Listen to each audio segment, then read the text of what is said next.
Praise the Lord. നമുക്ക് പ്രാർത്ഥിച്ച് ഇന്നത്തെ തിരുവചന പഠനത്തിലേക്ക് പ്രവേശിക്കാം. जय मसीह की। आज के बाइबल अध्ययन के लिए हम प्रार्थना के साथ शुरुआत करें। ഞങ്ങളുടെ കർത്താവും ദൈവവുമേ, ഞങ്ങൾ അങ്ങേ പിന്നെയും സ്തുതിക്കുന്നു. हमारे पिता हमारे प्रभु, एक और बार हम आपकी स्तुति करते हैं। തിരുവചനം പഠിപ്പാൻ ഞങ്ങളെ ഗ്രഹിപ്പിച്ചു തരണമേ. आपके वचन को पढ़ने के लिए आप हमें सहायता करिए। കർത്താവേ, ഞങ്ങളുടെ അധരങ്ങളെയും നാവുകളെയും ശുദ്ധീകരിക്കണേ. हमारे अधरों को, हमारे कान, अब जबान को आप शुद्ध करिए। ഞങ്ങളുടെ കാതുകളെയും ഹൃദയങ്ങളെയും വെടിപ്പാക്കണമേ. हमारे कान को, हमारे हृदय को आप साफ करिए। വലിയവനായ അങ്ങയുടെ വചനം ചിന്തിപ്പാൻ ഞങ്ങൾക്ക് കൃപ തന്നാലും महान प्रभु, आपके वचन को समझने और उसको जानने के लिए आप मदद करिए। അത് യേശുവിന്റെ നാമത്തിൽ തന്നെ. प्रभु यीशु मसीह के नाम में ആമേൻ. आमीन। ദൈവത്തിന്റെ പരിശുദ്ധാത്മാവിനെ കുറിച്ചാണ് കഴിഞ്ഞ ദിവസങ്ങളിൽ നമ്മൾ ചിന്തിച്ചുകൊണ്ടിരുന്നത്. परमेश्वर के पवित्र आत्मा के बारे में हम पिछले दिनों में सीख रहे थे। യേശു പരിശുദ്ധാത്മാവിനാൽ ജനിച്ചു, പരിശുദ്ധാത്മാവിനാൽ ബലപ്പെട്ടു, പരിശുദ്ധാത്മാവിനാൽ അഭിഷക്തനായി. प्रभु यीशु मसीह पवित्र आत्मा के सामर्थ्य से जन्म लिए गए। प्रभु पवित्र आत्मा के सामर्थ्य से जो है बड़े वचन को सीखे और जो है अपनी सेवकाई को आरंभ दिए। യേശു തന്റെ ശിഷ്യന്മാരെ വിളിച്ചു, അവരോട് പറഞ്ഞു, നിങ്ങൾക്കും ഈ ആത്മാവിനെ വേണം. और प्रभु यीशु मसीह ने अपने चेलों को बुलाया और उनसे कहा कि तुम्हें भी यह आत्मा की जरूरत है। ഞാൻ ഈ ഭൂമിയിൽ പ്രവർത്തിച്ചത് ദൈവാത്മാവിനാലാണ്. ദൈവാത്മാവിനാൽ ഞാൻ ഭൂതങ്ങളെ പുറത്താക്കി. मैंने अपनी सेवकाई पवित्र आत्मा के सामर्थ्य से की, दुष्ट आत्मा को भगाया, उसमें भी पवित्र आत्मा के सामर्थ्य से हुआ। നിങ്ങളും ആത്മാവിനെ പ്രാപിച്ച് വേല ചെയ്യണം. इसलिए तुम भी पवित्र आत्मा को प्राप्त करके अपनी सेवकाई को अंजाम दो। യേശു തന്റെ പിതാവിന്റെ വാഗ്ദത്തമായി പരിശുദ്ധാത്മാവിനെ ശിഷ്യന്മാർക്ക് പരിചയപ്പെടുത്തി. और प्रभु यीशु मसीह पिता से पवित्र आत्मा को मांगकर अपने शिष्यों को, अपने चेलों को जो है पवित्र आत्मा का परिचय उस दिन कराया। തുടർന്ന് പാപത്തിന്റെ പരിഹാരം വരുത്തി കാൽവറിയിൽ മരിച്ചു. और उसके बाद जो है अपने आप को क्रूस में बलिदान किया, सारे जहां के पापों की मुक्ति के लिए। പത്രോസിന്റെ ലേഖനത്തിലും യൂദായുടെ ലേഖനത്തിലും പറയുന്നു, യേശു തന്റെ മരണസമയത്ത് ആത്മാവിൽ പാതാള ലോകത്തേക്ക് ഇറങ്ങി. अब पतरस की पत्री में, यहूदा की पत्री में भी हम पढ़ते हैं कि प्रभु यीशु मसीह मृत्यु उपरांत अपनी आत्मा में अधोलोक में गए। പാതാളത്തിൽ അടിമവാസം കഴിഞ്ഞിരുന്ന, പിശാചിന്റെ അടിമത്വത്തിൽ കഴിഞ്ഞിരുന്ന വിശുദ്ധന്മാരെ അവിടെ നിന്ന് വിടുവിച്ചു.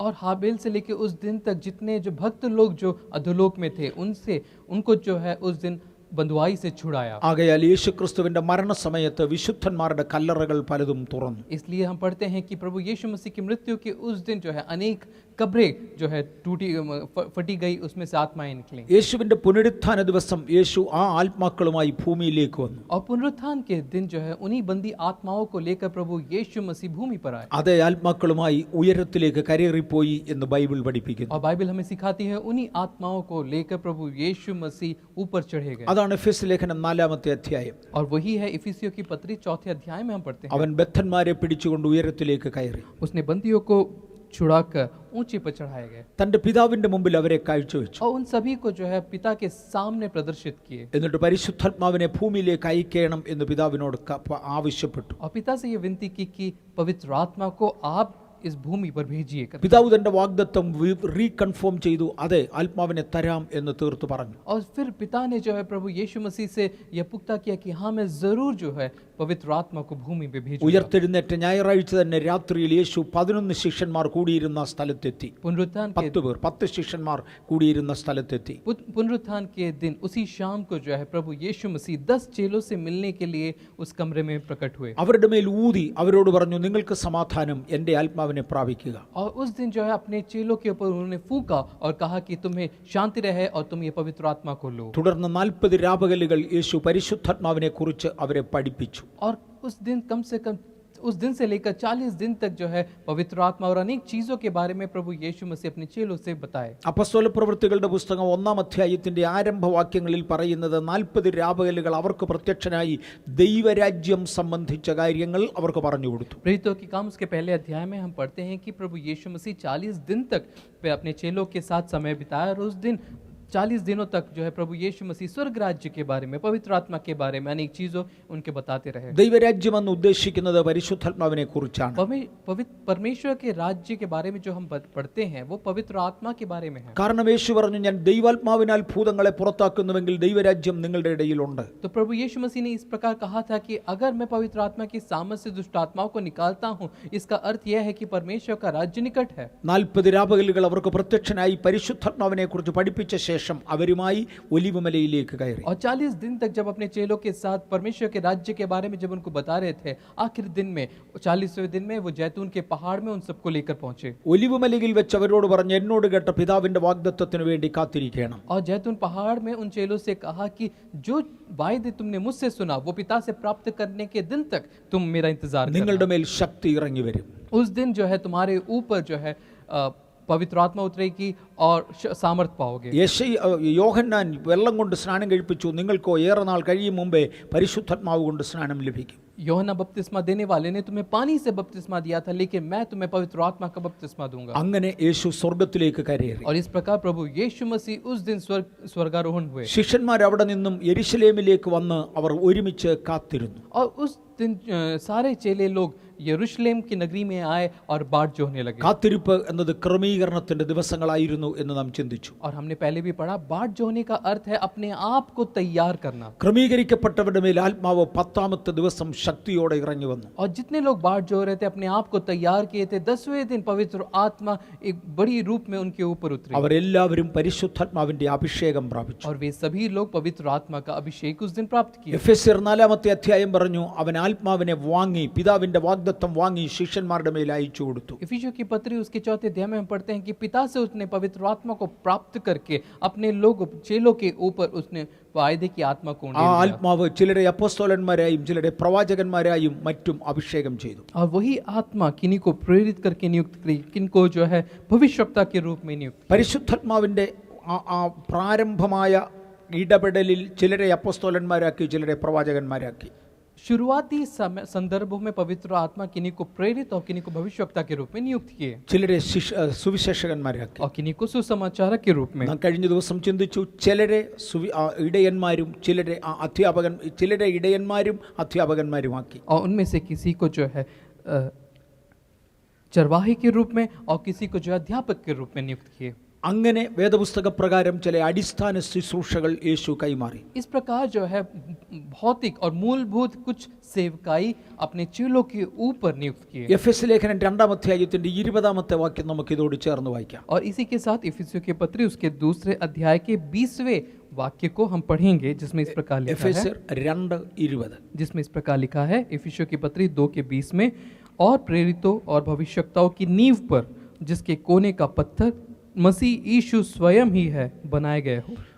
യേശു ക്രിസ്തു തന്നെ മൂലക്കല്ലായിരിക്കെ അടിസ്ഥാനത്തിന്റെ മേൽ പണിതു. ആ അടിസ്ഥാനമാണ് അപ്പസ്തോലനും പ്രവാചകനും. प्रभु यीशु मसीह कोने के पत्थर यानी उस नींव पर जो है, जो भविष्यवक्ताओं और प्रेरितों के ऊपर है, हम सब बनाए गए हैं. എഫെസ് ലേഖനം 4:11 5 വിധ അടിസ്ഥാന ശുശ്രൂഷകന്മാരെ കുറിച്ച് പറയുന്നുണ്ട്. इफिसियों की उसी पत्री में ही 4थे अध्याय के 11वें आयत में हम पढ़ते हैं कि किस प्रकार की 5 मूलभूत सेवकाई हैं. അത് ദൈവസഭയിലെ 5 വിധ അടിസ്ഥാന ശുശ്രൂഷകന്മാരാണ്. यही सेवकाई जो है कलीसिया के 5 मुख्य सेवकाइयों में से एक है. എന്നാൽ സഭയുടെ അടിസ്ഥാനമായി അപ്പസ്തോലനെയും പ്രവാചകനെയും ദൈവം തിരഞ്ഞെടുത്തു. लेकिन उस समय भी कलीसिया की जो नींव है उसमें परमेश्वर प्रभु यीशु मसीह ने भविष्यवक्ताओं को और प्रेरितों को चुना. തുടർന്ന് ഒരു കൂട്ടം കൃപാവരങ്ങൾ നൽകി. और उसके बाद अनेक पवित्र आत्मा के वरदानों को दिए. ഇന്ന് കൃപാവരങ്ങളെ കുറിച്ചായിരിക്കും നമ്മൾ ചിന്തിക്കുന്നത്. आज मुख्य रूप से मैं वरदानों के बारे में आपसे बताऊंगा. അതിൽ ഒന്നാണ് അന്യഭാഷ.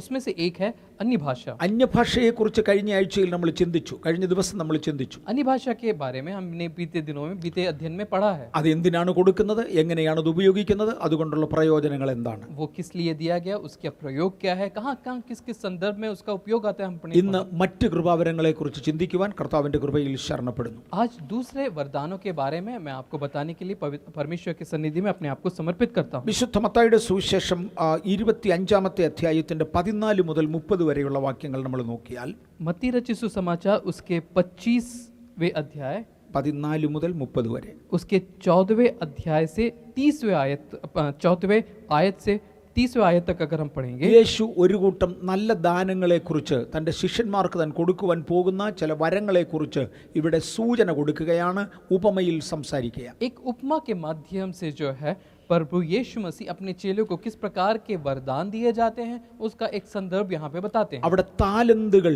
എന്ന് വിളിക്കുന്നു. यहाँ पे तोड़े करके लिखा गया है. ദയവായി വായിച്ചാട്ടെ 14 മുതൽ 30 വരെ, മത്തായി 25. आइए मत्ती रचित सुसमाचार उसका 25वां अध्याय उसके 14वें आयत से हम धीरे करके पढ़ेंगे. क्योंकि यह उस मनुष्य की दशा है जिसने परदेश जाते समय अपने दासों को बुलाकर अपनी संपत्ति उनको सौंप दी। उसने एक को 5 तोड़े, दूसरे को 2 और तीसरे को 1, अर्थात हर एक को उसकी सामर्थ्य के अनुसार दिया। അവനവൻ്റെ കഴിവിനും പ്രാപ്തിക്കും ഒത്തവണ്ണം 5, 2, 1 എന്നിങ്ങനെ താലന്തുകൾ പകുത്തു കൊടുത്തു. यहाँ पे हम खास तौर पर पढ़ते हैं कि हर एक को उसकी सामर्थ्य के अनुसार किसी को 5, किसी को 2 और किसी को 1 करके दिया। നമുക്ക് താലന്തുകൾ തരുന്നത് ഒരളവിൽ അത് കൃപാവരമാണ്. കൃപാവരങ്ങൾ തരുന്നത് നമ്മുടെ കഴിവിനൊത്തവണ്ണമാണ്, പ്രാപ്തിക്കൊത്തവണ്ണമാണ്. हमें जो है अपनी सामर्थ्य के, हर एक व्यक्ति को अपनी अपनी सामर्थ्य के अनुसार पवित्र आत्मा वरदानों को देती है। ഇവിടെ പ്രാപ്തി എന്ന് പറയുമ്പോൾ നമ്മുടെ പാത്രത്തിന്റെ വിശുദ്ധിയും നമ്മുടെ പാത്രത്തിന്റെ പുതുമയും അതിനകത്ത് നാം ഓർക്കേണ്ടതുണ്ട്. यहाँ पे सामर्थ्य का अर्थ यह है कि अपने अपने पात्रों को किस प्रकार हम पवित्रता के साथ और उसमें हमारी सामर्थ्य के साथ हम उसको बनाते हैं, उसके बारे में कहा യേശു നേരത്തെ പറഞ്ഞു, പുതിയ വീഞ്ഞ് പഴയ തുരുത്തിയിൽ പകരാറില്ല, പഴയതിൽ പകർന്നാൽ തുരുത്തി പൊളിഞ്ഞു പോകും. प्रभु यीशु मसीह ने पहले ही कहा था कि नए दाखरस को पुरानी मशकों में नहीं डाला जाता है क्योंकि मशकें टूट जाएंगी। നാം ഓരോ കാത്തിരിപ്പിലും നമ്മെ തന്നെ ദൈവസന്നിധിയിൽ പുതുക്കുകയാണ്, പുതിയ തുരുത്തിയായി അർപ്പിക്കപ്പെടുകയാണ്. हर एक समय जब हम पवित्र आत्मा के लिए बांट जाते हैं, अपने आप को हमें तैयार करना है ताकि हम एक नई मशकें बने जिसमें नई पवित्र आत्मा को परमेश्वर उंडेल सके, അതിലേക്ക് മാത്രമേ പുതിയ പകർച്ച നടക്കുകയുള്ളൂ. क्योंकि उसी में ही नई चीजों को दिया जा सकता है। അങ്ങനെ പുതുതാക്കപ്പെടുന്ന പാത്രങ്ങളിലേക്ക് കഴിവിനും പ്രാപ്തിക്കും ഒത്തവണ്ണം ദൈവം ഒരു പകർച്ച തരും. इसी प्रकार नए किए गए पात्रों में ही जो है उनकी सामर्थ्य के अनुसार पवित्र आत्मा को उंडेला जाता है। യേശു തിരിച്ചു വരുമ്പോൾ നിങ്ങൾ എന്ത് ചെയ്തു എന്ന് നമ്മെ വിളിച്ച് ചോദിക്കുകയും ചെയ്യും. और जब प्रभु यीशु मसीह वापस आएंगे तो तुम्हें जो तुम्हारे वरदान दिए गए उससे तुमने क्या किया वो पूछे जाएंगे। കൃപാവരങ്ങളെ കുറിച്ച് പറഞ്ഞിട്ട് അതിനെക്കുറിച്ചൊരു വിശദീകരണം ചിന്തിപ്പാൻ ദൈവകൃപയിൽ ശരണപ്പെടുന്നു. पवित्र वरदान क्या है उसके बारे में कुछ विशेषण मैं बताऊंगा आज मैं इस अध्ययन में। താലന്തുകൾ എന്ത്, കൃപാവരങ്ങൾ എന്ത്, ശുശ്രൂഷകൾ എന്ത്, ഇതാണ് നമ്മൾ ചിന്തിക്കാൻ പോകുന്നത്. तोड़े क्या है, वरदान क्या है और उनके कार्य क्या है, इन सारी चीजों को मैं इस समय में 1 കൊരിന്ത്യർ 12-ാം അധ്യായത്തിന്റെ 4-ാമത്തെ വാക്യം. पहली कुरिन्थियों की पत्री उसका 12वां अध्याय उसके 4थे आयत में मैं आपका ध्यान लेके जाना चाहता हूँ। इसमें इस प्रकार लिखा है, वरदान कई प्रकार के हैं परंतु आत्मा एक ही है, सेवा भी कई प्रकार की है परंतु प्रभु एक ही है, और प्रभावशाली कार्य कई प्रकार के हैं परंतु परमेश्वर एक ही है जो सब में हर प्रकार का प्रभाव उत्पन्न करती है। ഇവിടെ ഒരേ ആത്മാവിനാൽ കൊടുക്കപ്പെടുന്ന 3 ശുശ്രൂഷകളെ, അനുഭവങ്ങളെ, അവസ്ഥകളെ കാണാം. यहाँ पे पवित्र आत्मा जो एक ही है, प्रभु एक ही है, उनके द्वारा दिए जाने वाले 3 प्रमुख कार्यों को हम देख सकते हैं। 1 കൃപാവരം,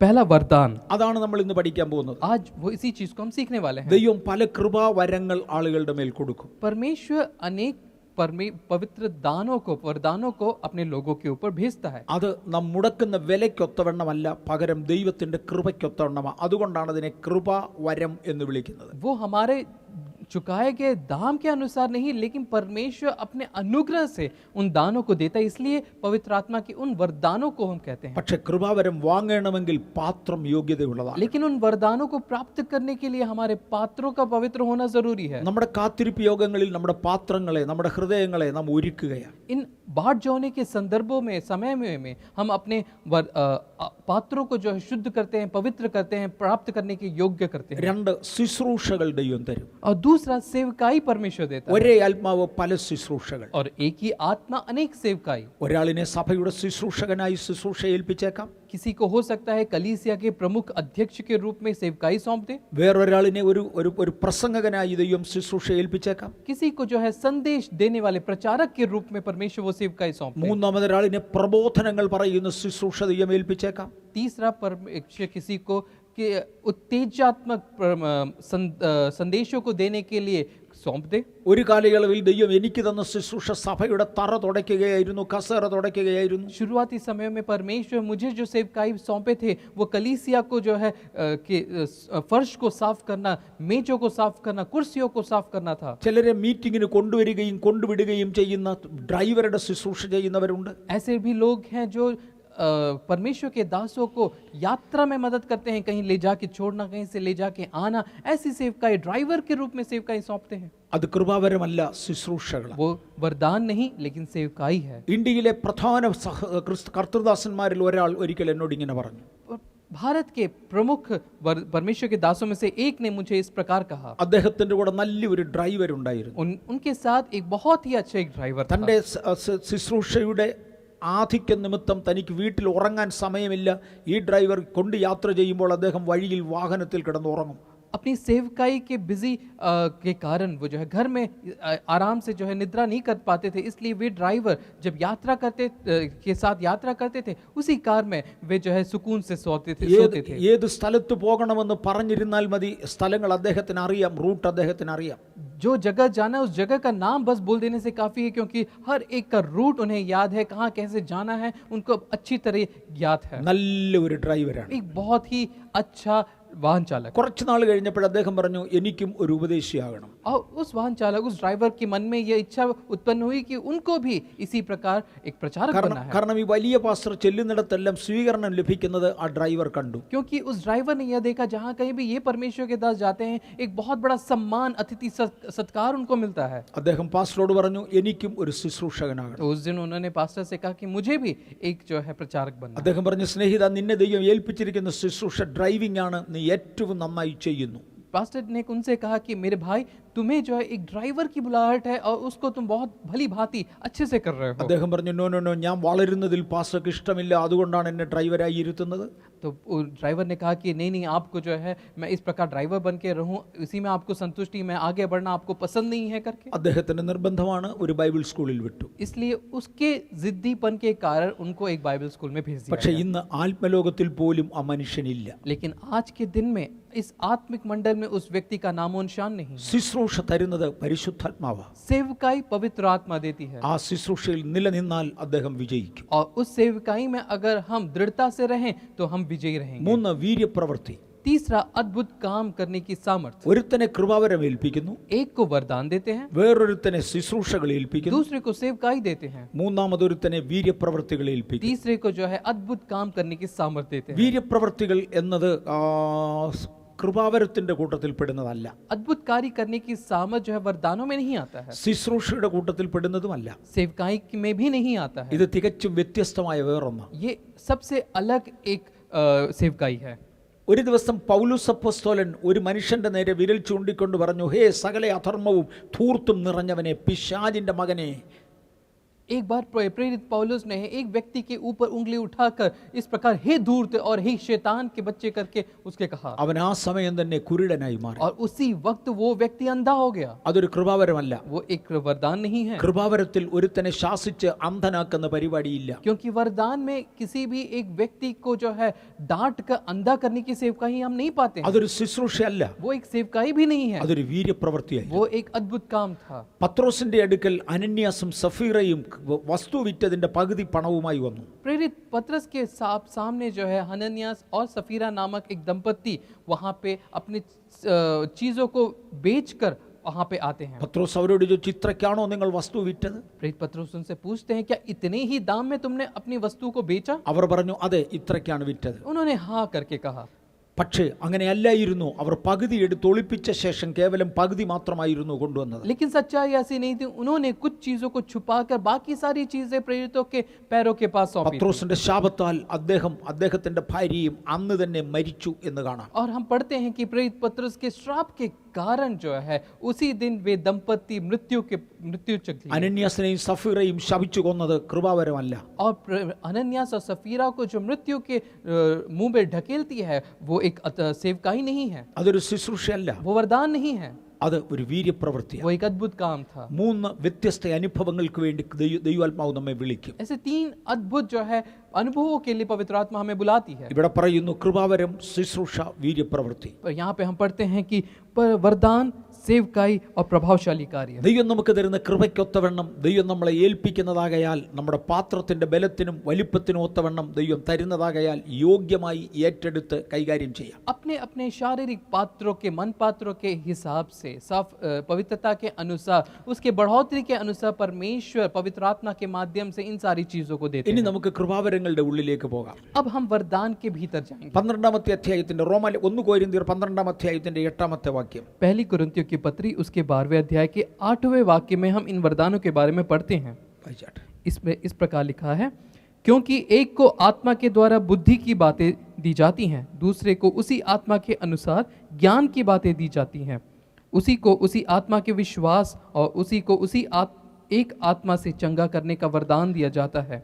ഇവിടെ അനേക കൃപാവരങ്ങൾ കാണാം. यहाँ पे अनेक वरदानों को हम पढ़ सकते അതിൽ हैं। ഒരുത്തന് ജ്ഞാനത്തിന്റെ വചനം, यहाँ पे एक को बुद्धि की बातें, വേറൊരുവന് പരിജ്ഞാനത്തിന്റെ വചനം. दूसरा को ज्ञान के अनुसार की बातें। ഇത് രണ്ടും വചന ശുശ്രൂഷയെ കുറിക്കുന്ന പദങ്ങളാണ്. ये दोनों वचन की सेवकाई के बारे में बताती हैं। എല്ലാവരും വചനം ശുശ്രൂഷിക്കുന്നുവെങ്കിലും അതിൽ ഉൾക്കൊള്ളുന്ന ജ്ഞാനവും പരിജ്ഞാനവും വ്യത്യസ്തമാണ്. हर एक व्यक्ति वचन की सेवकाई तो करता है, लेकिन उसमें बुद्धि की बातें और ज्ञान अनुसार बातें भिन्न रहती हैं। ചിലർ വചന ശുശ്രൂഷ നടത്തിയാൽ അതിനകത്തൊരു ആത്മ സാന്നിധ്യം ഉണ്ടെന്ന് മാത്രം.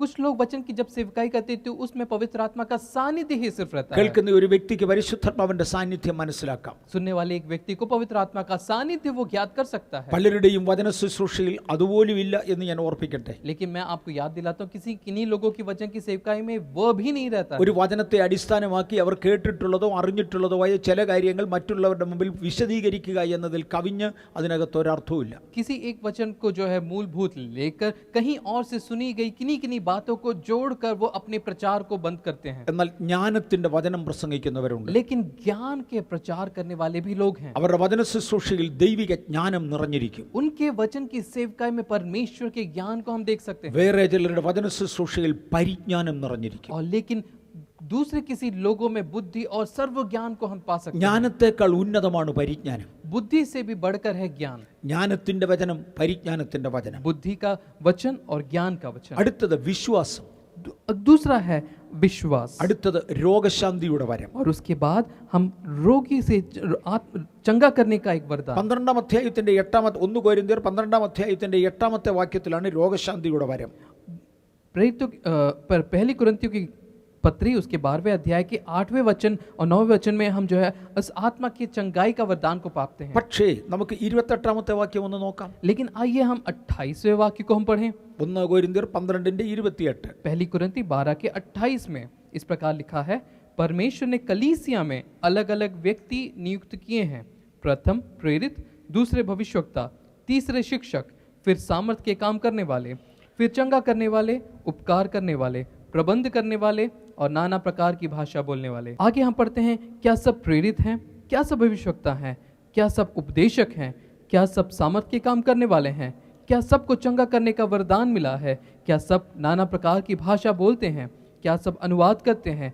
तुम बड़े से बड़े वरदानों की धुन में रहो। ഇവിടെ ചില വ്യത്യാസങ്ങൾ കാണിക്കുവാൻ ഞാൻ ആഗ്രഹിക്കുന്നു. यहाँ पे कुछ भिन्नताएं मैं आपको समझाने की कोशिश करता हूँ। 12-ാമത്തെ അധ്യായത്തിന്റെ 8-ാമത്തെ വാക്യത്തിൽ കൃപാവരത്തെ കുറിച്ച് പറയുമ്പോൾ രോഗശാന്തിയുടെ വരമെന്ന് കാണാം. पहली कुरिन्थियों के 12 के 8 और 9 में जब हम वरदानों के बारे में पढ़ते हैं तो यहाँ पे आत्मा से चंगाई करने के वरदान के बारे में हम पढ़ते हैं। എന്നാൽ 28-ാമത്തെ വാക്യത്തിൽ രോഗശാന്തികളുടെ വരമെന്ന് കാണാം. लेकिन 28वें वाक्य पे जब हम पहुंचते हैं तो चंगा करने वाले का एक पद का प्रयोग हम पढ़ते हैं। ഒന്നിലധികം തരത്തിലുള്ള രോഗങ്ങളെ സൗഖ്യമാക്കുവാനുള്ള പ്രത്യേക കൃപാവരങ്ങൾ.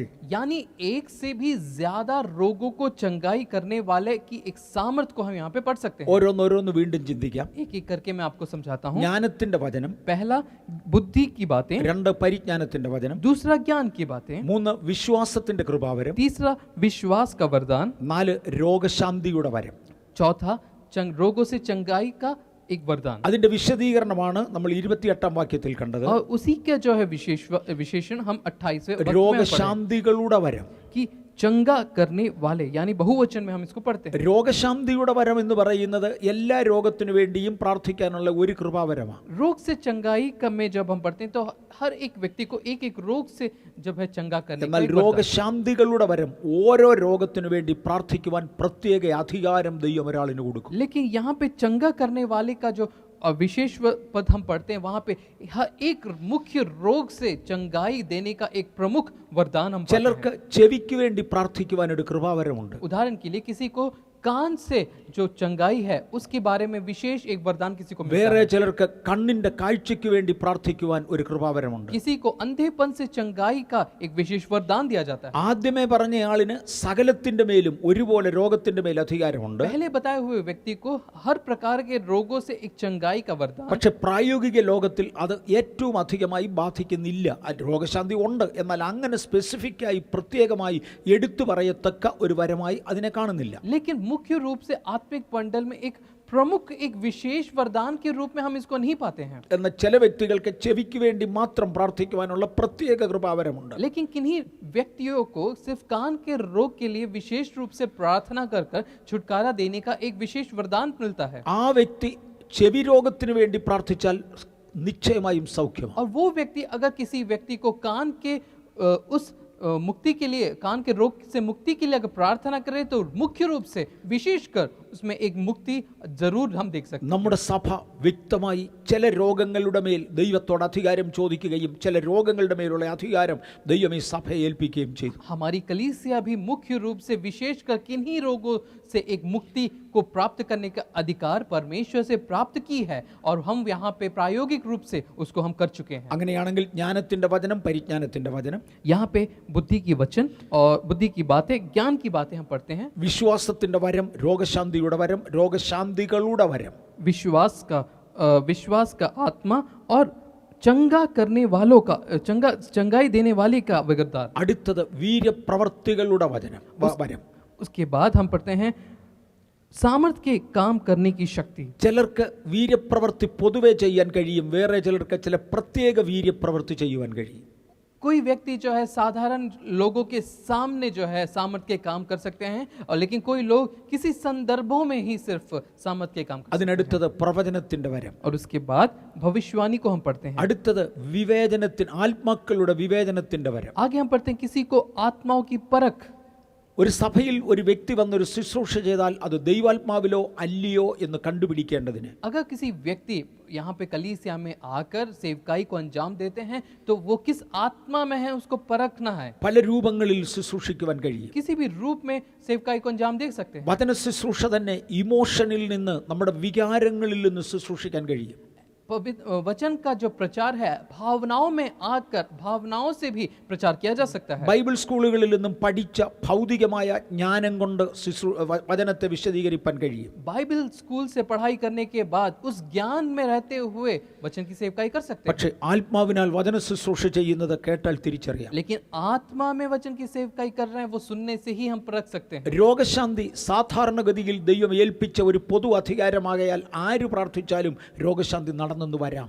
रोगों से चंगाई का जो वरदान है वो परमेश्वर ने साधारण रूप में दिया गया एक वरदान है, तो कोई भी व्यक्ति प्रार्थना करने से उसमें एक छुटकारा लभ्य है। അതിലുപരിയായി രോഗശാന്തിയുടെ കൃപാവരമുള്ളവരുണ്ട്, അവർ പ്രാർത്ഥിച്ചാൽ അധികം നടക്കും. लेकिन उससे भी ऊपर उस वह सेवकाई को अंजाम देने वाले भी लोग हैं जिनके प्रार्थना करने से निश्चय रूप में वो रोगों से चंगाई आपको मिलेगी। ഇതുപോലെ തന്നെ അശുദ്ധാത്മാവും മനുഷ്യനെ ദുർവിനിയോഗം ചെയ്യും. इसी प्रकार से दुष्ट आत्माएं भी लोगों को गलत रूप से ले जाती हैं। യേശുവിന്റെ നാമം ഉപയോഗിക്കുമ്പോൾ തന്നെ അശുദ്ധാത്മാക്കൾ പ്രവർത്തിക്കും. प्रभु यीशु मसीह के नाम लेने से ही दुष्ट आत्माएं बाहर निकलती हैं। അത് അശുദ്ധാത്മാവെങ്കിൽ അത് തിരിച്ചറിയണം, അതിനൊരു വിവേചനത്തിന്റെ വരം വേണം. तो अगर उसमें दुष्ट आत्माएं हैं उसको समझने के लिए आत्माओं का परखना जरूरी है। 1 കൊരിന്ത്യർ 12:8 അതിനെ വിവേചനത്തിന്റെ വരം എന്ന് വിളിക്കുന്നു, ആത്മാക്കളുടെ വിവേചനം. पहली कुरिन्थियों उसके 12 के 10 में पढ़ते हैं कि आत्माओं को परखना। അടുത്തത് പലവിധം ഭാഷകൾ. उसके बाद अनेक प्रकार की भाषा। നേരത്തെ നമ്മൾ അന്യഭാഷയെ കണ്ടു. पहले हम अन्य भाषा के बारे में पढ़ ഇവിടെ चुके हैं। പലവിധ ഭാഷകൾ എന്ന് എഴുതിയിരിക്കുന്നു. यहाँ पे अनेक प्रकार की भाषा लिखी है। ഒരു ഭാഷയല്ല, പല ഭാഷ ആ വ്യക്തിക്ക് സംസാരിക്കാൻ കഴിയും. एक भाषा ही नहीं लेकिन अनेक प्रकार की भाषाएं वो व्यक्ति बात कर सकता है। അന്യഭാഷ കേവലം എനിക്ക് അഭിഷേകമുണ്ട് എന്നതിന്റെ അടയാളമാണ്. अन्य भाषा यानी मुझ में पवित्र आत्मा का अभिषेक है उसको बताने का चिन्ह है। പക്ഷേ അന്യഭാഷകൾ അതൊരു കൃപാവരമാണ്. लेकिन अनेक भाषाएं वो एक वरदान है।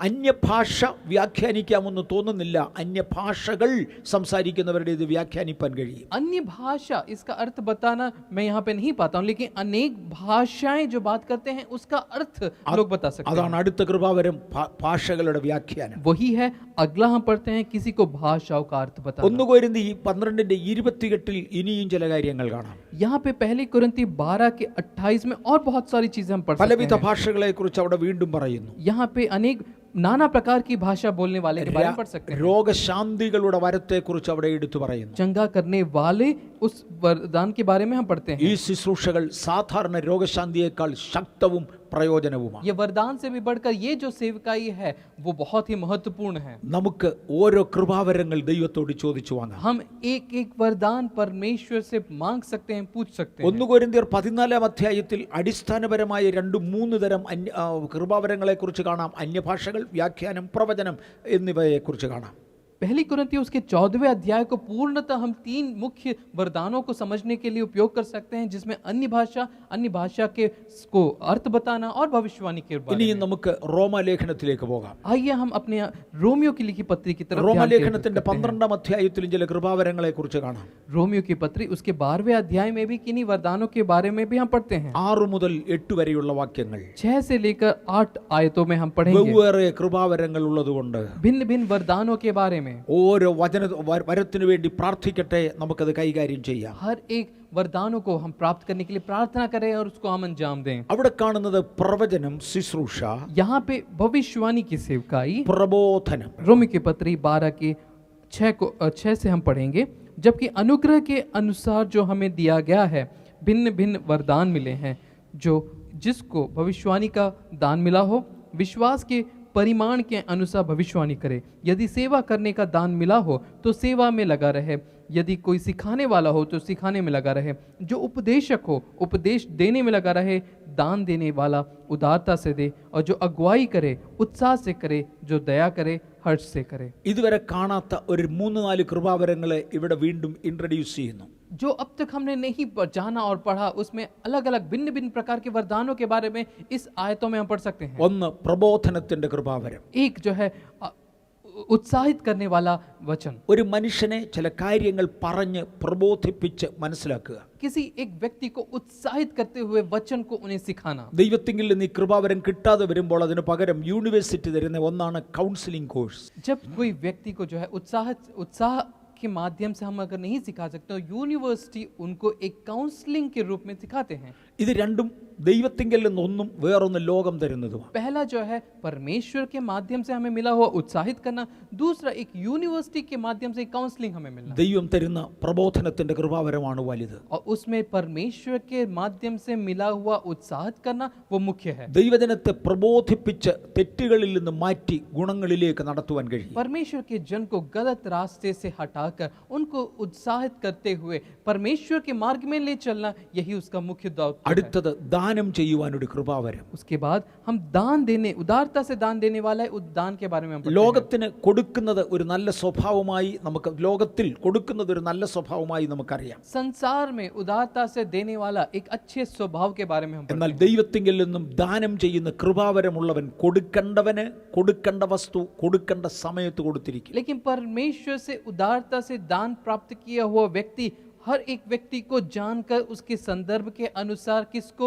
कब क्या जरूरत है उसके अनुसार परमेश्वर से प्रार्थना के अनुसार उसको देने पाए। ആവശ്യത്തിനൊത്തവണ്ണം തക്ക സമയത്ത് കൊടുക്കേണ്ടതിന് ദൈവം തരുന്ന കൃപാവരത്തെയാണ് ദാനങ്ങളുടെ കൃപാവരം എന്ന് പറയുന്നത്. आवश्यकता के अनुसार परमेश्वर अपने जन को बताता है कि किस व्यक्ति को क्या जरूरत है, उस समय वो उदारता से दान देता അടുത്തത് है। ഭരണത്തിനുള്ള കൃപാവരം. उसके बाद अधिकारी के रूप में एक वरदान। പോലീസിന് അധികാരമുണ്ട്, മിലിറ്ററിക്ക് അധികാരമുണ്ട്, നമ്മുടെ ജുഡീഷ്യറിക്ക് അധികാരമുണ്ട്. പക്ഷേ ദൈവിക ഭരണം അതുപോലെയല്ല. पुलिस को अधिकार है, सेना को अधिकार है, कानून को पास भी एक अधिकार है, लेकिन सब एक समान नहीं है। ദൈവിക ഭരണത്തിന്റെ പ്രത്യേകത എല്ലാവരും സന്തുഷ്ടിയുള്ളവരായിരിക്കും, എല്ലാവരും അതിനകത്ത് സന്തോഷിക്കും. लेकिन परमेश्वर का संविधान के अनुसार जो है हर एक लोग खुश रहे, संतुष्टि रहे। അടുത്ത് കാണുന്നത് കരുണ ചെയ്യുവാനുള്ള കൃപാവരം. उसके बाद हम पढ़ते हैं करुणा और करुणा दिखाने का एक वरदान। അങ്ങനെയാണെങ്കിൽ നാം പല കൃപാവരങ്ങൾ ഇതിനോടകം കണ്ടു तो കഴിഞ്ഞു. इसमें हम अनेक प्रकार के वरदानों को इन आयतों में हम पढ़ सकते हैं। ഒന്ന് കൃപാവരങ്ങളുണ്ട്, ശുശ്രൂഷകളുണ്ട്, വീര്യപ്രവൃത്തികളുണ്ട്. पहला वरदान है, दूसरा जो है सेवकाई है, तीसरा प्रभावशाली कार्य है। ശുശ്രൂഷകളിൽ ദൈവം അപ്പോസ്തലൻ, പ്രവാചകൻ, സുവിശേഷകൻ, ഇടയൻ, അധ്യാപകൻ എന്നിങ്ങനെ 5 വിധ ശുശ്രൂഷകൾ നൽകി. सेवकाई में जो है प्रेरित, भविष्यवक्ता, अध्यापक, चंगा करने वाले, ऐसे अनेक 5 जो है मूलभूत सेवकाई को हम दे सकते हैं। ഇതിൽ അപ്പോസ്തലനും പ്രവാചകനും ചേർന്നാൽ ദൈവസഭയുടെ അടിസ്ഥാനമായി. और इसमें प्रेरित और भविष्यवक्ता मिलकर कलीसिया की नींव ठहराते हैं। തുടർന്ന് അനേക ശുശ്രൂഷകൾ ദൈവം തന്നു. और उसके बाद अनेक सेवकाई परमेश्वर देते हैं കൃപാവരങ്ങൾ ആ കൂട്ടത്തിൽ പെടുന്നത്. और उसमें वरदान भी होते हैं। ആ കൃപാവരങ്ങളെ നാം കണ്ടു കഴിഞ്ഞു. उसमें वरदानों के बारे में अब तक हम सीख ദൈവം चुके നമ്മെ हैं। ഏൽപ്പിക്കുന്ന കൃപാവരങ്ങൾ ദൈവത്തിനു വേണ്ടി കൈകാര്യം ചെയ്യാൻ ദൈവസന്നിധിയിൽ നമുക്ക് നമ്മെ തന്നെ തയ്യാറാക്കാം. और अपने आप को हम परमेश्वर की सन्निधि में समर्पित करके जो वरदान परमेश्वर ने हमें दिए हैं उसे उसके राज्य के बढ़ोतरी के लिए उपयोग में കൃപാവരങ്ങൾ लाएं। കൈകാര്യം ചെയ്യുന്ന അനേകരെ ഞാൻ കണ്ടിട്ടുണ്ട്. പല കൃപാവരങ്ങൾ കൈകാര്യം ചെയ്യുവാൻ സ്വർഗത്തിലെ ദൈവം എന്നെ കൃപ ഏൽപ്പിച്ചിരുന്നു. अनेक लोगों को मैं अनेक वरदानों को करते हुए मैंने देखा है। परमेश्वर ने मुझे भी जो है अपनी अनुग्रह से उन वरदानों में से कुछ എനിക്ക് തന്നതിനെ നിങ്ങൾക്ക് തരുവാൻ എനിക്ക് തന്ന ദൈവത്തിന് നിങ്ങളുടെയും ദൈവമല്ലേ, ദൈവത്തിന് ആഗ്രഹമുണ്ട്. और जो वरदान परमेश्वर ने मुझे दिया है वो परमेश्वर मेरा और आपका भी है, ताकि वो परमेश्वर जो मुझे जो वरदान सौंपा है वो आपको भी सौंपे। ആർക്കാണ് കർത്താവ് കൃപാവരങ്ങൾ കൊടുക്കുന്നത്? किसको परमेश्वर उन वरदान देते हैं? ഒരുക്കപ്പെട്ട പാത്രങ്ങളിൽ, വിശുദ്ധീകരിക്കപ്പെട്ട പാത്രങ്ങളിൽ കർത്താവ് കൃപാവരങ്ങൾ തരും. तैयार किए हुए मन पात्र, पवित्रता से ठहराए गए मन पात्रों में परमेश्वर अपने वरदान को उंडेलता है। മറക്കരുത്, കൃപാവരങ്ങൾ കൃപ തോന്നി തരുന്നതാണ്, നമ്മുടെ യോഗ്യത കൊണ്ടല്ല. भूलिए मत, वरदान अनुग्रह से मिलता है, हमारे चुकाए गए दाम से नहीं। എങ്കിലും ക്രമീകരിക്കപ്പെടാത്ത പാത്രങ്ങളിൽ അത് പകരാറില്ല. लेकिन बिना तैयारी किए हुए मन पात्रों में वो अपने वरदानों को नहीं उंडेलता। അതാത് കൃപാവരങ്ങൾ പകരുവാൻ പാത്രങ്ങൾ യോഗ്യതയുള്ളതാകണം. और हर एक व्यक्ति अपने अपने पात्रों को तैयार करे उन वरदानों को प्राप्त करने के ഞാൻ लिए। സാധാരണ ഉപയോഗിക്കുന്ന ഒരു ഉദാഹരണമുണ്ട്. साधारण रूप में मैं एक उदाहरण आपके सामने रखता हूं। എൻ്റെ കയ്യിൽ ഏറ്റവും വിശേഷപ്പെട്ട 1 ലിറ്റർ തേൻ, ഹണി ലഭിച്ചു വന്നിരിക്കട്ടെ. मान लीजिए एक बहुत विशेषकर 1 लीटर का एक शहद मेरे पास है। ഞാൻ ആരോടെങ്കിലും പറഞ്ഞു ആവശ്യമുള്ളവർക്ക് വരാം, 10 ഗ്രാമോ 5 ഗ്രാമോ വീതം കൊള്ളാവുന്ന കൊച്ചു പാത്രങ്ങൾ കൊണ്ടുവാ, ഞാൻ ആ പാത്രങ്ങളിൽ തന്ന തേൻ നിങ്ങൾക്ക് പകർന്നു തരാം. और मैं सबको बोलता हूं कि आप लोग को जिसको जरूरत है वो मेरे पास आए, एक छोटी कुप्पी लेकर आए जिसमें मैं इन शहद को उंडेल सकूं। ഒരാൾ ഒരു കണ്ണാടിയുടെ കുപ്പിയുമായി വന്നു, ഞാൻ അതിനകത്ത് കൊടുക്കും. और कोई एक व्यक्ति एक शीशे की कुप्पी को मेरे पास लाते, मैं उसमें उसको देता हूं, അതെനിക്ക് ഏറ്റവും ഇഷ്ടമുള്ളതാണ്. क्योंकि वो शीशे का कुप्पी में मुझे अच्छा लगता है। ആളിന്റെ കയ്യിൽ അങ്ങനെ അടച്ചു വെക്കുവാൻ യോഗ്യതയുള്ളതായ ഒരു കുപ്പി ഇല്ല എങ്കിൽ, अगर उस व्यक्ति को रखने के लिए कोई और दूसरा कुप्पी ना है तो ഒരുപക്ഷേ ഒരു കപ്പാണ് എൻ്റെ അടുക്കൽ കൊണ്ടുവരുന്നതെങ്കിൽ हो सकता है एक कप मेरे पास लेके आता है ഞാൻ ആ കപ്പിനകത്തും ഒഴിച്ചു കൊടുക്കും. और उस कप में मैं उसको उंडेल देता हूं। അടച്ചു വെക്കേണ്ടത് അദ്ദേഹത്തിന്റെ ഉത്തരവാദിത്വമാണ്. बंद करके रखना उस व्यक्ति का उत्तरदायित्व പക്ഷേ है, ഈ കപ്പിൽ നിന്ന് അത് ഒഴുകി നഷ്ടപ്പെടുകയില്ല.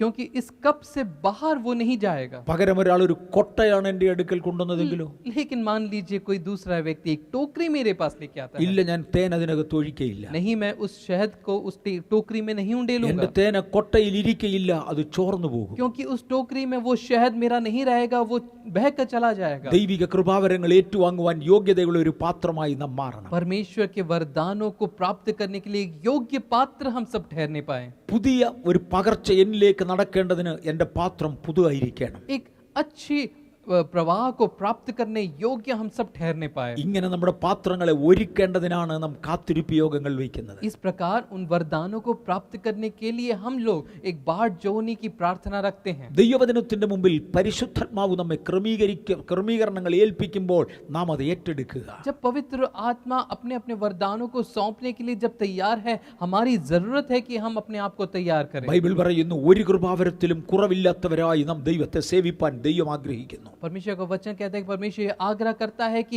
बिना किसी वरदानों के जो है कमी के ठहरते हुए हमें उन सभी कार्यों को अंजाम देना है, पूर्ण वरदानों को प्राप्त करते हुए। നമുക്കതിനു വേണ്ടി ദൈവസന്നിധിയിൽ ഏൽപ്പിക്കാം. आइए अपने आप को हम परमेश्वर के सानिध्य में समर्पित നമുക്ക് करें, പ്രാർത്ഥിക്കാം. आइए प्रार्थना करें। ഞങ്ങളുടെ കർത്താവേ, പരിശുദ്ധാത്മാവിനെ കുറിച്ച് ചില സെക്ഷനുകൾ ക്ലാസ് പഠിക്കുവാൻ ഞങ്ങൾക്ക് തന്ന കൃപയ്ക്കായി സ്തോത്രം. मेरे प्रभु, पवित्र आत्मा के बारे में सीखने समझने के लिए इन्हीं सेक्शनों को आपने दिए, इसके लिए धन्यवाद। ദൈവത്തിന്റെ ആത്മാവിനെ ഞങ്ങളുടെ മേൽ തന്നതിനായി സ്തോത്രം. आपकी आत्मा को हमारे ऊपर उंडेला, इसके लिए धन्यवाद। ഇനിയും ഞങ്ങളോട് കരുണ കാണിക്കണേ. और भी हमारे ऊपर अनुग्रह दीजिए, ശ്രേഷ്ഠമായ കൃപാദാനങ്ങൾ ഞങ്ങൾക്ക് നൽകണമേ. श्रेष्ठ वरदानों को हमारे ऊपर भेजिए। അങ്ങയുടെ ജനത്തെ ഞാൻ യേശുവിന്റെ നാമത്തിൽ അനുഗ്രഹിക്കുന്നു. आपके जन को प्रभु यीशु मसीह के नाम से मैं आशीषित करता യേശുവിന്റെ നാമത്തിൽ അവർ വർദ്ധിച്ചു പെരുകേണ്ടതിന്, പുതിയ കൃപാവരങ്ങൾ അവരുടെ മേൽ പകരേണ്ടതിന്, हूं। प्रभु यीशु मसीह के नाम से बहुतायती से वो बढ़ने के लिए, सेवकाई में बढ़ोतरी के लिए, അവർ പട്ടണങ്ങൾ തോറും തിരുനാമത്തെ ഉയർത്തേണ്ടതിന് ദൈവം അവർക്ക് കൃപ കൃപ കൊടുക്കണേ. वो नगरों और शहरों तक जाके आपके नाम की महिमा करते हुए മഹത്വം മുഴുവൻ അങ്ങേക്ക്. सारी महिमा आपको देते हैं। യേശുവിന്റെ നാമത്തിൽ പ്രാർത്ഥന കേൾക്കണമേ.